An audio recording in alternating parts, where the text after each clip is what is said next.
అసలు క్రూషే ప్రాజెక్ట్స్ లో ఇలాంటి టెక్స్చర్స్ ఎలా క్రియేట్ చేస్తారు? దీనికి మనకు కావాల్సింది texture stitch. Hello cuties, today in episode 1 we will be starting stitch techniques, that is front loop only, back loop only, front post only and back post only.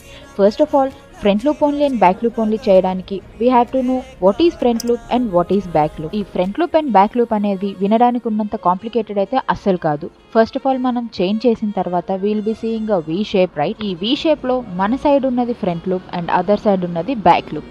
Suppose if you are holding your project like this, turn it anticlockwise. ఇప్పుడు మీకు right side కనిపిస్తున్నది front loop and left side కనిపిస్తున్నది back loop. ఈ front loop and back loop అనేవి మనం project ని hold చేసే type లో చేంజ్ అవుతూ ఉంటాయి. బట్ రిమెంబర్ వన్ థింగ్, మనం ప్రాజెక్ట్ ని ఎన్నిసార్లు టర్న్ చేసినా కానీ the logic will be the same. మన సైడ్ ఉన్నది front loop and opposite side ఉన్నది బ్యాక్ లూప్. మనం ట్రెడిషనల్ మెథడ్ చేసేటప్పుడు both front and back loop use చేసి చేస్తాము.